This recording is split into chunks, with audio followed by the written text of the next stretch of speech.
Selamat pagi Bapak Ibu Saudara-saudari sekalian. Kita mengucap syukur pagi hari ini kita kembali boleh untuk beribadah dalam minggu pagi hari ini. Mari kita akan membaca firman Tuhan di dalam Roma pasal yang ke-10 ayat yang pertama hingga ke-11. Demikian firman Tuhan. Saudara-saudara, keinginan hatiku dan doaku kepada Tuhan ialah supaya mereka diselamatkan. Sebab aku dapat memberi kesaksian tentang mereka bahwa mereka sungguh-sungguh giat untuk Allah, tetapi tanpa pengertian yang benar. Sebab oleh karena mereka tidak mengenal kebenaran Allah dan oleh karena mereka berusaha untuk mendirikan kebenaran mereka sendiri, maka mereka tidak takluk kepada kebenaran Allah. Ayat yang keempat, kebenaran karena iman. Sebab Kristus adalah kegenapan hukum Taurat, sehingga kebenaran diperoleh tiap-tiap orang yang percaya. Sebab Musa menulis tentang kebenaran karena hukum Taurat. Orang yang melakukannya akan hidup karenanya. Tetapi kebenaran karena iman berkata demikian. Jangan katakan di dalam hatimu siapakah akan naik ke sorga, yaitu untuk membawa Yesus turun. Atau siapakah akan turun ke jurang maut, yaitu untuk membawa Kristus naik dari antara orang mati. Tetapi apakah katanya? Ini, firman itu dekat kepadamu, yang ini di dalam mulutmu dan di dalam hatimu. Itulah firman iman yang kami beritakan. Sebab jika kamu mengaku dengan mulutmu bahwa Yesus adalah Tuhan dan percaya dalam hatimu bahwa Allah telah membangkitkan dia dari antara orang mati, maka kamu akan diselamatkan. Karena dengan hati orang percaya dan dibenarkan, dan dengan mulut orang mengaku dan diselamatkan. Karena kitab suci berkata, barang siapa yang percaya kepada dia tidak akan dipermalukan. Mari Bapak Ibu, Saudara-saudari yang dikasih dalam Tuhan, kita berdoa memohon pertolongan Roh Kudus. Bapa di dalam sorga, Tuhan Yesus, Allah Roh Kudus, kami sungguh mengucap syukur karena anugerah dan kemurahan Tuhan. Kami boleh kembali dalam ibadah, meskipun dalam kondisi online, tapi kami percaya Roh Kudus tetap berkarya dalam hidup kami masing-masing. Mari Roh Kudus tolonglah hamba-Mu yang penuh keterbatasan ini, yang penuh ketidakmampuan tanpa Roh Kudus, untuk bisa menyampaikan kebenaran firman Tuhan secara benar dan baik adanya. Mengambil alih mimbar Tuhan pagi hari ini untuk firman Tuhan disampaikan. Agar firman Tuhan menguatkan bagi yang mendengar maupun yang memberitakan. Sehingga kami tetap teguh di dalam Tuhan, tetap beriman kepada Tuhan di dalam kebenaran akan firman. Mari Roh Kudus tolong kami, tolong hamba-Mu yang terbatas ini untuk mendapatkan kekuatan untuk bisa menyampaikan, menyalurkan firman dengan baik dan benar. Di dalam nama Tuhan Yesus kami berdoa. Amin. Bapak Ibu Saudara yang kekasih dalam Tuhan Yesus, tema yang diberikan kepada saya pada pagi hari ini adalah giat melayani Tuhan dengan pengertian yang benar. Giat melayani Tuhan, ya. Kata giat sungguh sangat baik, ya. Namanya giat. Semua orang harus giat, ya. Dengan giat, ya pasti orang berhasil, ya. Tapi di sini kita melihat bukan sekedar giat, ya. Tapi kita melihat giat melayani Tuhan dengan pengertian yang benar. Karena dikatakan dalam Amsal pasal Amsal pasal ke-19 ayat kedua berkata demikian. Tanpa pengetahuan kerajinan pun takkan baik, ya. Orang yang tergesa-gesa akan salah langkah. Soalnya lihat, Amsal sudah berkata tanpa pengetahuan kerajinan pun tidak baik, ya. Orang yang tergesa-gesa akan salah langkahnya. Sudah dikatakan, ya, bukan sekedar giat. Rasul Paulus di sini menyampaikan kepada jemaat, ya, jemaat di Roma, khususnya untuk bangsa Israel. Bangsa Israel memang umat pilihan.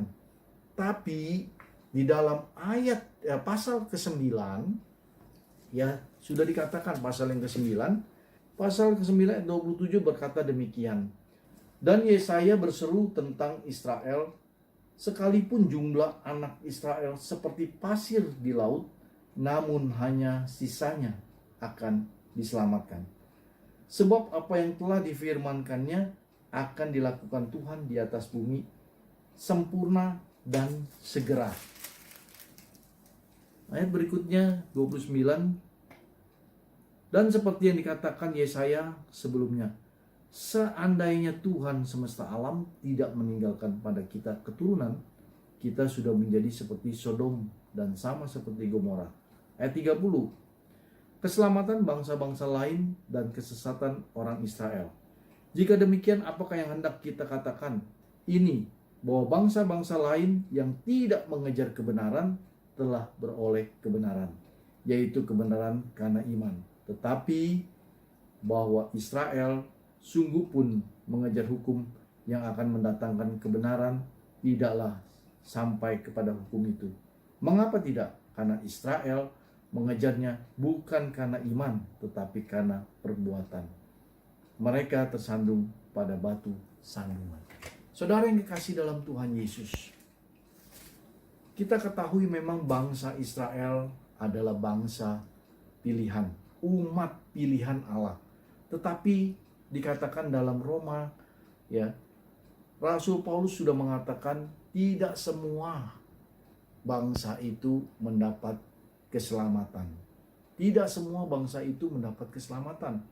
Oleh karena itu, Paulus mempunyai hati. Di sini dikatakan, saudara-saudara, keinginan hatiku dan doaku kepada Tuhan ialah supaya mereka diselamatkan. Rasul Paulus tahu, ya, bahwa bangsa ini tersesat. Sebagaimana sebelumnya Rasul Paulus pun, ya, itu dengan panggilan Saulus, dia tersesat. Dia anggap dia mengerjakan hal yang benar. Sungguh amat rajin dia, sungguh amat giat dia, ya, mengejar orang-orang Kristen, menindas orang-orang Kristen. Dia anggap itu adalah sesuatu yang benar. Anggapan dirinya itu adalah benar. Tapi apa yang terjadi? Setelah dia mengerti, setelah Allah menyelamatkan dia, Allah memberikan anugerah keselamatan kepadanya, dia mengerti apa arti kebenaran, ya. Kebenaran, pengertian kebenaran akan Tuhan. Maka dia menyadari dan dia mempunyai hati. Dalam ayat yang ke-1, dalam pasal yang ke-10 ayat pertama, saudara-saudara, keinginan hatiku dan doaku.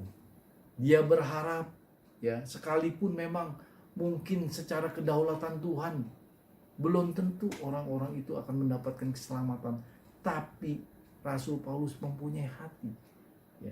Dia berharap kenapa? Berharap, ya, Tuhan masih memandang, ya, berharap, ya, dia tidak memaksa. Kita tidak bisa memaksakan kedaulatan Tuhan, ya. Tapi satu hal menunjukkan Rasul Paulus ini giat, ya, mengencourage, memacu sebagai, ya, pelayan-pelayan Tuhan, sebagai orang yang sudah diselamatkan. Seharusnya mereka giat karena mereka sudah mengalami pembenaran, mengalami kebenaran, ya, mengerti akan kebenaran. Mereka giat untuk melayani, ya.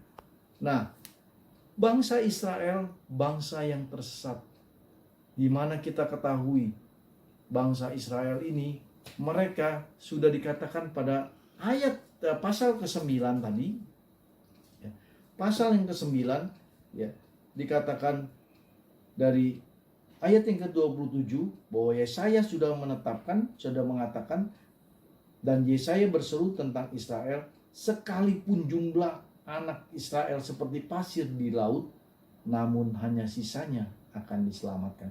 Jadi bukan semua, ya. Kenapa bukan semua? Karena di ayat yang ke-30, saudara, kita melihat dari pasal yang ke-9 ayat 30, itu sudah dikatakan, jika demikian apakah yang hendak kita katakan? Ini, bahwa bangsa-bangsa lain yang tidak mengejar kebenaran telah beroleh kebenaran, yaitu kebenaran karena iman. Tetapi bahwa Israel sungguh pun mengejar hukum yang akan mendatangkan kebenaran, tidaklah sampai kepada hukum itu. Mengapa tidak? Karena Israel mengejar bukan karena iman, tetapi karena perbuatan. Mereka tersandung batu sandungan.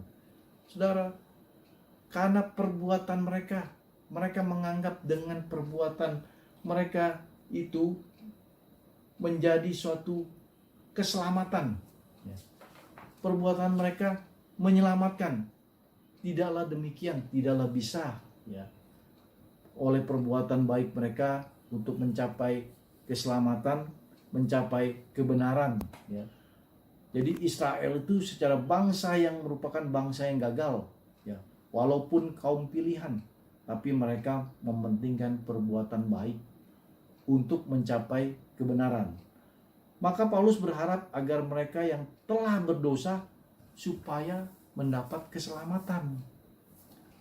Pasal yang 10 ayat pertama, Paulus mengungkapkan di situ, saudara-saudara, keinginan hatiku, doaku kepada Tuhan supaya mereka diselamatkan.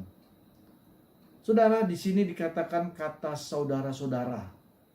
Kata saudara-saudara itu dalam terjemahan Alkitab secara King James, ya, itu menggunakan kata brethren yang berarti saudara-saudara seiman, bukan hanya saudara-saudara sekeluarga. Di sini menunjukkan kepada saudara-saudara Yahudi, kepada saudara-saudara seiman, bahwa Paulus berharap agar bangsa Israel ini juga diselamatkan. Perkataan Paulus, keinginan hatiku dan doaku.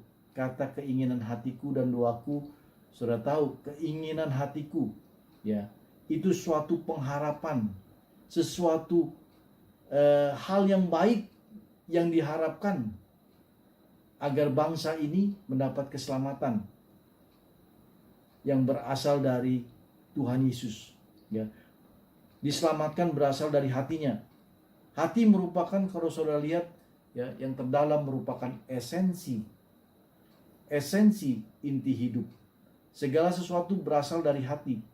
Tuhan Yesus mengajarkan hal serupa di dalam Matius pasal ke-15 ayat 18. Tetapi apa yang keluar dari mulut berasal dari hati, dan itulah yang menajiskan orang. Paulus, seorang hamba Tuhan yang sungguh-sungguh amat baik.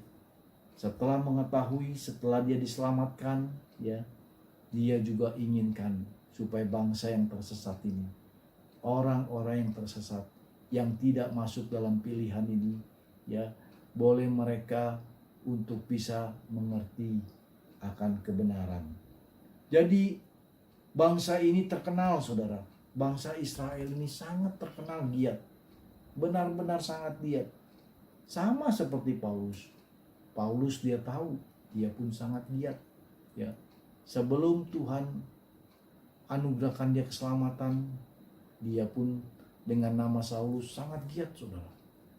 Giat sekali dia bekerja.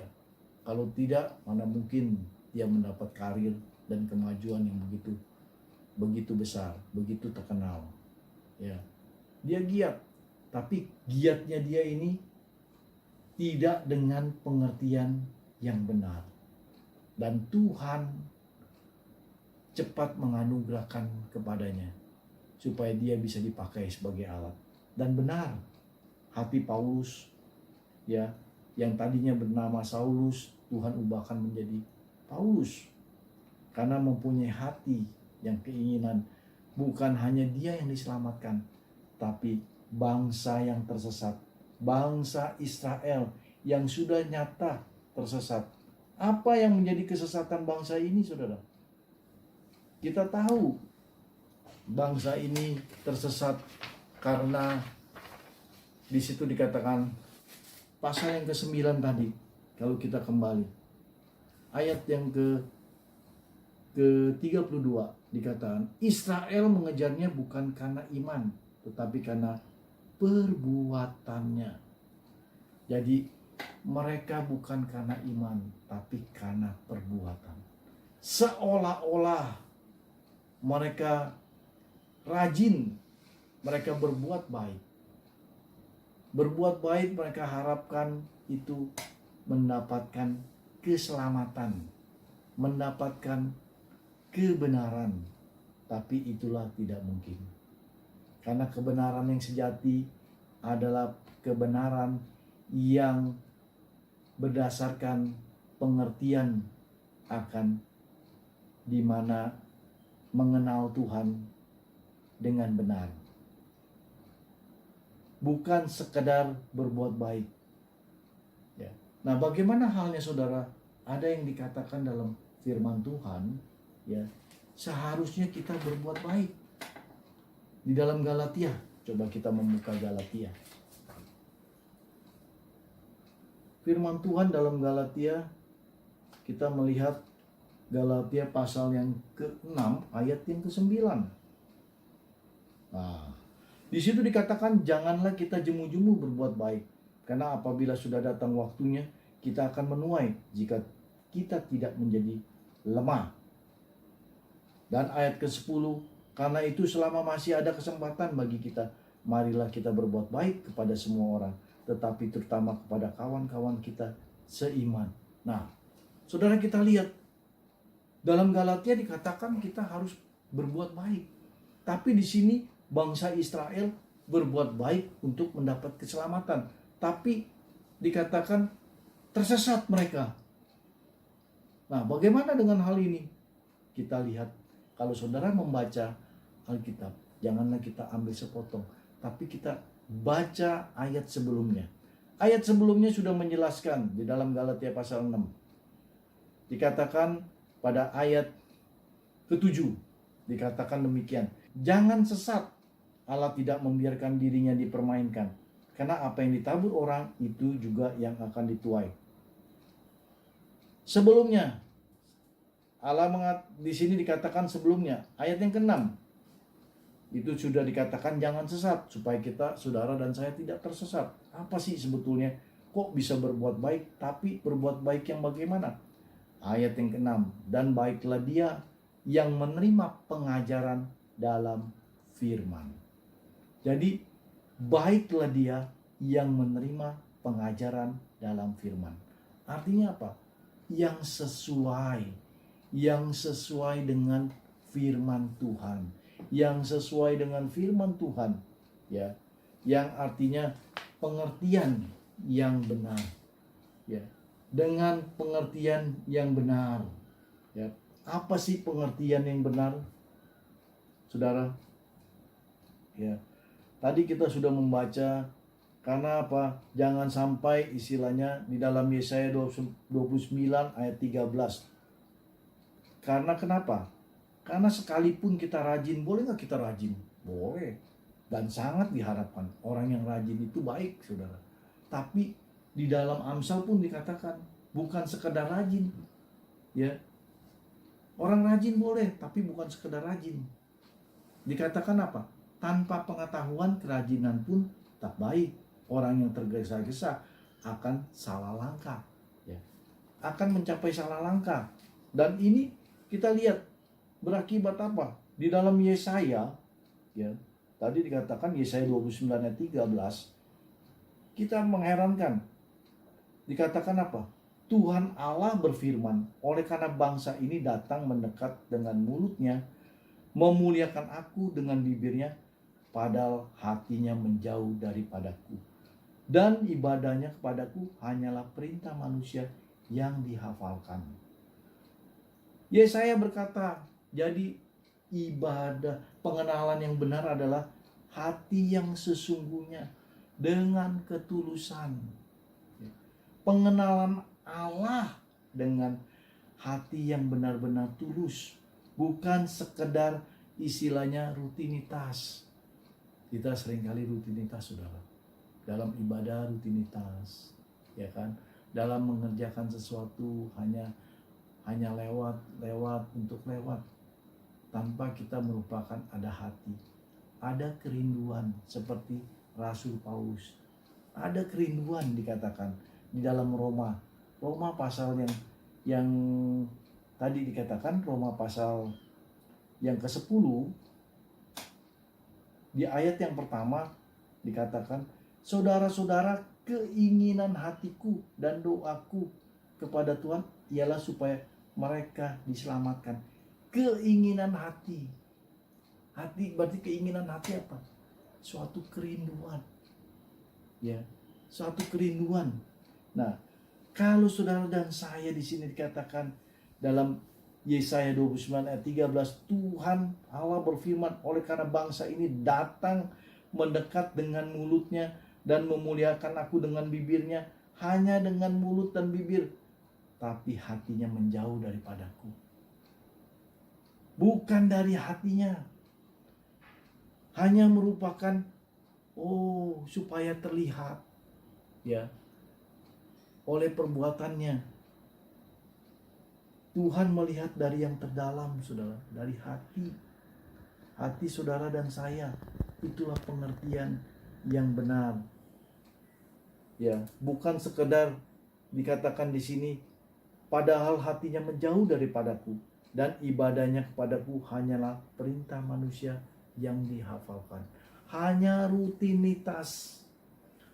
Amos pasal 5 ayat 21 sampai 24 pun dikatakan, Tuhan bersabda, aku membenci, aku menghinakan perayaanmu, dan aku tidak senang kepada perkumpulan rayamu. Sungguh apabila kamu mempersembahkan kepadaku korban-korban bakaran dan korban-korban sajianmu, aku tidak suka. Korban keselamatanmu berupa lemak yang tambun, aku tidak mau pandang. Jauhkanlah daripadaku keramaian nyanyian-nyanyianmu. Lagu gambusmu tidak mau aku dengar. Tetapi biarlah keadilan bergulung-gulung seperti air dan kebenaran seperti sungai yang selalu mengalir.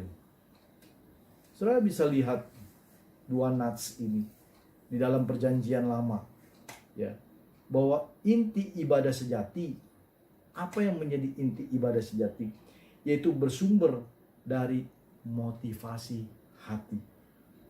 Pengertian yang benar akan Allah dan firman-Nya. Jadi motivasi hati dan pengertian yang benar akan Allah dan firman-Nya. Bagaimana dengan saudara dan saya dalam hal kondisi yang sekarang ini? Kondisi yang boleh dikatakan, saudara, tanpa harus kita datang. Kesulitan kita datang dalam rumah ibadah. Apakah kita masih mempunyai hati, mempunyai kerinduan untuk datang kepada Tuhan, mempunyai motivasi hati dan pengertian akan Allah serta firman-Nya? Sejauh mana saudara dan saya, ya, untuk hal itu? Banyak saudara yang istilahnya sekarang ini orang-orang Kristen, badan pengurus pengerja, juga terlebih lagi lebih parah hamba-hamba Tuhan, mau melayani, giat melayani, tapi tidak punya waktu untuk datang di bawah kaki Tuhan. Jangan sampai seperti ada kisah Tuhan Yesus lebih memandang Maria dibanding Marta. Marta hanya sibuk-sibuk. Seolah-olah kita lihat, Marta perbuatannya, ya, buat Tuhan. Ya. Marta sibuk karena hanya untuk dipandang, hanya untuk membenarkan diri. Kita lihat di sini, kenapa Tuhan memandang Maria? Karena Maria mau duduk di bawah kaki Tuhan. Ada waktu, ada hati kepada Tuhan. Inilah kebenaran, pengertian yang benar yang Tuhan inginkan. Giat melayani Tuhan, tapi ada kesempatan, ada waktu. memberikan waktu kepada Tuhan. Seberapa besar, saudara, dalam kesempatan kondisi yang seperti sekarang ini, mungkin kita lebih banyak di rumah, tapi adakah kita kesempatan untuk Tuhan, memberikan waktu untuk Tuhan? Ya, seperti Maria, jangan sampai Tuhan tidak memandang. Ada juga saudara yang merasa teologia, ya, melayani, ya, belajar, ya, tapi belajar tanpa memberikan hati. Seperti kita lihat di sini. Saya tidak katakan golongan Kristen Reform, ya, tapi saya katakan golongan yang belajar firman Tuhan, mengerti banyak teologi, tetapi sayang mereka tidak bersemangat lagi memberitakan Injil karena mereka merasa pintar. Hanya mereka berdebat teologi, hanya mereka berargumentasi, tetapi hati dan semangat mereka kering dan statis. Ya, ada dua kita lihat di sini. Ya, yang ada di mana tidak belajar, mereka rajin tapi tanpa pandangan. Yang mereka belajar tapi juga tidak mempunyai hati, tidak bersemangat. Ya, kita lihat di sini saudara, semestinya tidak demikian. Ya, seharusnya kita tetap belajar, ya, tapi juga kita dengan hati yang mau dengan semangat. Dengan kata lain, pelayanan sejati adalah pelayanan yang berdasarkan pengertian akan kebenaran firman Tuhan, yang mengarahkan dan memimpin semangat kita dalam melayani. Sehingga meskipun ada penderitaan, ada godaan, ada fitnahan, datang selalu menerpa kita, kita tidak akan goyah. Malahan, saudara dan saya tetap kuat, tetap semangat, ya, melayani Tuhan. Saudara yang kasih dalam Tuhan Yesus, mungkin juga sebagai pelayan-pelayan Tuhan, ya, menerima kritikan, ya, seringkali menerima kritikan, dan ini merupakan suatu proses dalam melayani Tuhan. Supaya apa? Supaya saudara dan saya dapat bertumbuh. Di dalam proses melayani Tuhan, kita perhatikan proses pertumbuhan iman dan karakter kita. Kenapa? Apa artinya? Ketika kita melayani, kita harus siap menerima proses dari Tuhan, baik melalui firman-Nya maupun melalui para hamba-Nya yang setia, maupun orang-orang Kristen lain yang takut akan Tuhan. Mungkin kita melayani tapi mendapat teguran, mendapat suatu orang bilang sesuatu hal yang memang dikatakan, oh harus begini, harus begitu. Nah, saudara dan saya, kita harus siap menerima teguran. Yang mungkin hamba Tuhan yang setia ataupun orang lain yang memberikan kita nasihat, ya. Nah, itu kita harus siap menerima. Untuk apa? Untuk supaya saudara dan saya bertumbuh dan tetap teguh. Pelayanan sejati juga merupakan pelayanan yang integratif, dikatakan. Kenapa integratif? Artinya pelayanan yang dimana melayani Tuhan, kita tetap teguh di dalam Tuhan, tetap ada kesempatan dan waktu untuk merenungkan firman Tuhan, untuk minta pertolongan Tuhan, untuk bersekutu dengan Tuhan, dan juga kita terus belajar dan belajar, ya, namun tidak malas. Itu adalah pelayanan integratif, ya. Seperti saya kutip ini, Bapak Pendeta Dr. Stephen Tong sering berkata, pelayanan yang sejati itu pelayanan yang berkorban. pelayanan yang mau memperhatikan orang lain dengan memberitakan Injil kepada mereka. Ya, artinya dengan semangat, dengan giat, namun mereka tetap belajar. Ya, mereka tetap merasa kurang, mereka tetap merasa bukan orang yang terbaik. Ya, di sini dikatakan pelayanan yang berkorban, pelayanan yang mau memperhatikan orang lain dengan memberitakan Injil kepada mereka, menguatkan iman mereka di dalam Kristus, mendoakan mereka, dan juga pelayanan yang harus dengan rendah hati, yang tidak lupa yang dikatakan itu waktu bersekutu dengan Tuhan.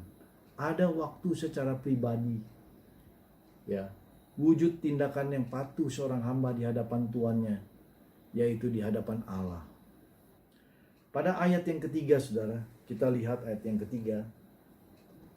Di situ sudah dikatakan ayat yang kedua bahwa memberi kesaksian tentang mereka, ya, giat untuk Allah. Memang bangsa Israel giat, tapi tanpa pengertian yang benar. Ayat ketiga, sebab oleh karena mereka tidak mengenal kebenaran Allah. Mereka tidak mengenal atau mengetahui kebenaran Allah. Kata kebenaran yang dipakai di sini dalam bahasa Yunani adalah diakonsun, berarti righteousness, kebenaran, keadilan. Lalu kata tidak mengenal dalam terjemahan Yunani adalah agno, berarti tidak mengetahui atau mengabaikan. Dengan kata lain artinya mereka mengabaikan, tidak mengetahui kebenaran, keadilan Allah. Bukankah bangsa Israel telah menerima wahyu Allah melalui Taurat dan Perjanjian Lama? Bukankah mereka dari kecil setiap hari mempelajari Taurat? Yesaya 29 ayat 13 mengingatkan mereka bahwa mereka sebenarnya hanya menghafal firman Tuhan tanpa mengerti artinya. Sehingga yang mereka utamakan selalu perbuatan lahiriah saja dan bukan hati. Dengan kata lain, mereka tetap dikatakan tidak mengenal kebenaran Allah. Meskipun setiap hari belajar Taurat, orang yang belajar Taurat tidak menjamin orang tersebut mengenal kebenaran Allah. Demikian juga saat ini, orang yang sudah belajar Alkitab, teologi, sampai gelar doktor sekalipun tidak menjamin mereka benar-benar mengetahui dan mengenal firman Tuhan. Pendeta Dr. Stephen Tong yang menguasai teologi, filsafat, Alkitab, dan lain-lain pun mengakui bahwa beliau kurang mengerti secara tuntas tentang Kristus. Inilah suatu kerendahan hati seorang hamba Tuhan yang harus diteladani oleh kita. Gelar akademis teologi, pengertian yang komprehensif dan mendalam tidak menjamin kita benar-benar mengetahui kebenaran Allah. Yang kedua, kita lihat di sini, sebab oleh karena mereka tidak mengenal kebenaran Allah dan oleh karena mereka berusaha mendirikan kebenaran mereka sendiri. Mereka mendirikan kebenaran mereka sendiri, bukan hanya tidak mengetahui kebenaran Allah, mereka pun nekat mendirikan kebenaran mereka sendiri. Paulus di dalam 2 Timotius 4 ayat 3b juga mengatakan hal yang serupa. Mereka akan mengumpulkan guru-guru menurut kehendaknya untuk memuaskan keinginan telinganya. Orang yang sudah tidak mengetahui kebenaran Allah, mereka secara otomatis akan melepaskan dirinya dari Allah dan mendirikan kebenaran sendiri. Amsal 3 ayat 5. Orang yang mendirikan kebenaran sendiri adalah orang yang tidak percaya kepada Tuhan. Matius pasal 23. Mereka masih tetap memegang dan mengajar Taurat dan Perjanjian Lama, tetapi hatinya jauh daripada Tuhan. Rasio mereka tidak sesuai dengan hati mereka, dan akibatnya mereka disebut oleh Tuhan Yesus sebagai orang yang munafik. Di Perjanjian Baru kita menjumpai hal yang serupa. Para ahli Taurat tidak henti-hentinya menipu kekristenan. Mereka berani mengajar bahwa orang-orang Israel yang sudah Kristen harus tetap disunat. Mereka mau mendirikan kebenaran sendiri.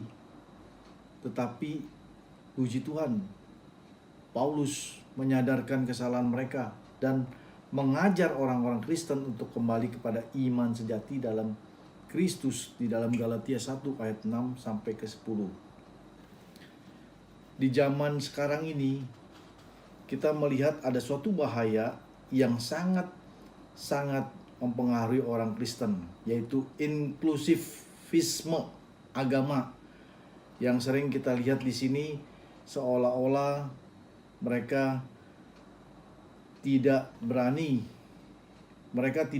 mengatakan bahwa Alkitab itu mutlak salah atau Kristus itu bukan Tuhan dan lain-lain, tetapi mereka menyamarkan Injil Kristus sejati dengan dalih toleransi antar agama, yang berarti bahwa agama lain juga istilahnya bisa menyelamatkan, atau dikatakan di sini esensi daripada sebenarnya mereka menentang Kristus, ya, tapi inklusif agama mereka tidak menentang kekristenan, tapi esensi sebenarnya mereka menentang Kristus sebagai satu-satunya juru selamat. Mereka dengan menggunakan istilah keunikan Kristus atau inklusivisme agama ketimbang finalitas Kristus. Jadi mereka menganggap agama-agama lain pun bisa menyelamatkan. Dikatakan seperti ada satu bahasa, banyak jalan menuju Roma, tapi beda. Di sini dikatakan kalau jalan kepada Kristus, ya, padahal firman Tuhan sudah katakan bahwa Yesus sendiri itu adalah jalan, kebenaran, dan hidup. Tidak ada seorang pun yang bisa sampai kepada Bapa. Itu Yohanes 14 ayat 6. Maka hati-hati dengan pengajaran yang dikatakan zaman modern ini, inklusivisme agama.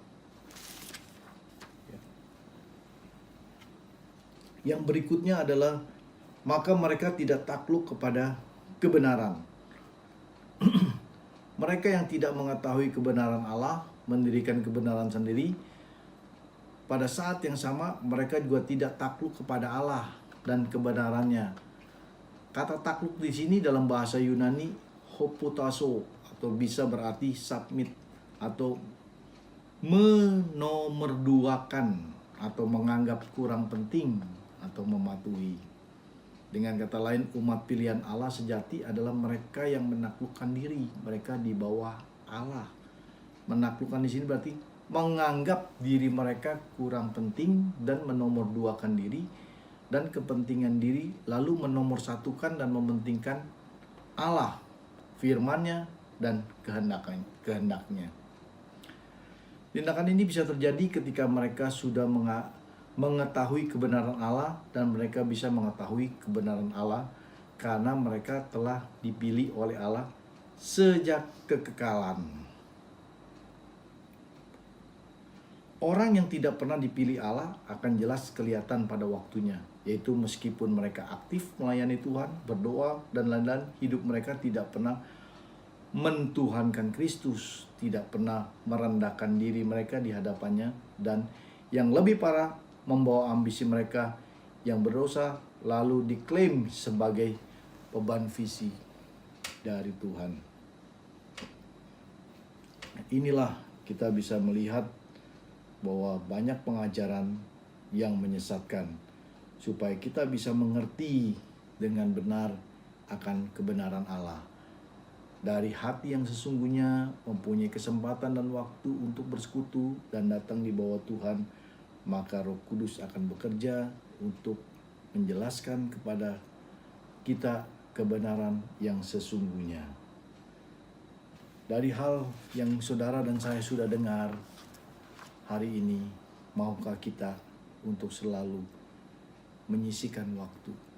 Bukan hanya menyisihkan waktu, mengutamakan waktu kepada Tuhan dan memberikan hati kepada Tuhan, yang di sini menomorduakan diri atau kepentingan diri dan menomorsatukan atau mementingkan Allah, firman-Nya, dan kehendaknya. Amin.